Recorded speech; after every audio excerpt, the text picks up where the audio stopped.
Immigrating from Estonia to England, I was faced with a completely new culture, with a whole new set of values and beliefs.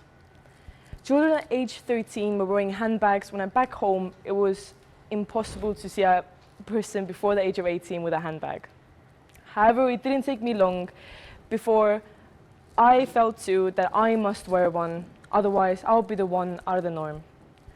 But in the unraveling and facing the self, I have noticed more and more how much I on autopilot let the need to conform influence the way I view and value myself. I wonder if you feel the same too. Maybe you're more resilient to dancing to someone else's tune, but I'm more than certain there are a few others that feel this way. My name is Elisabeth, and I'm here to talk to you about the power of conformity and about how it affects us as individuals and the role it plays in the discovery of self. Conformity is when a person changes their beliefs, actions, or attitudes to match those with a group they wish to belong to or whose approval they desire. And how does this have an impact on us? Our everyday lives and experiences are led by the stories and beliefs we have formed of ourselves. Today I'd like to help you explore these and help you recognize where these beliefs have come from. Where have these narratives come from that influence the way we view ourselves, but also how we view our neighbor? Please raise your hand if you have ever second-guessed your opinion simply because someone else had a different opinion to you. Clearly, so many of us can relate to this, and at least I can assure you that I can. Standing here, I'm able to tell you that even the smallest choices of my actions, as even if it's like walking down a hallway, I have been influenced by the fear of how I might be going against the norms of those around me. Conformity is truly not always a bad thing. We make value-based judgments all the time. But I find it critical for us to recognize and develop our core values when deciding to conform or not to conform. For example, we get in a queue in a way to show respect for others. This sort of act of conforming allows us to function as a society.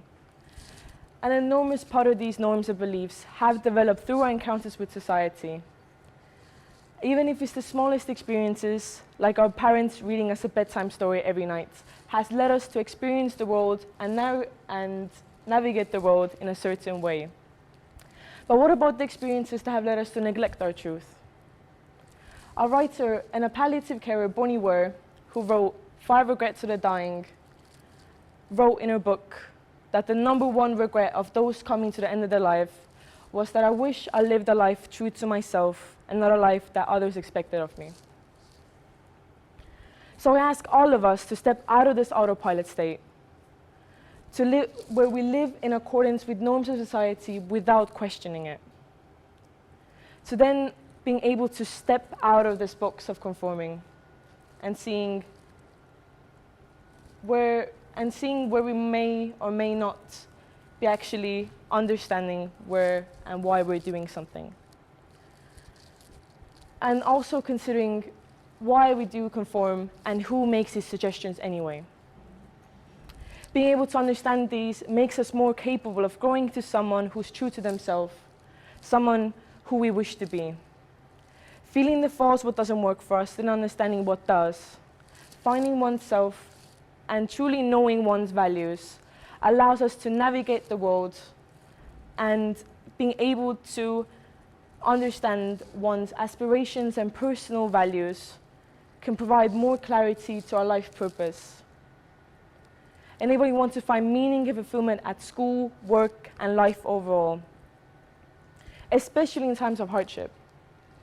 By facing ourselves as these incredible individuals that we are, and continuously critically analyzing who we are and who we'd like to become, we embark on a never-ending journey towards breaking and rebuilding ourselves and identity in a most unique way fitted to our purpose, allowing us to have distinctions in persons and personalities, and being able to encourage people to engage and be creative with ideas that the world may not have seen before. So here's my question for you. Who are you really?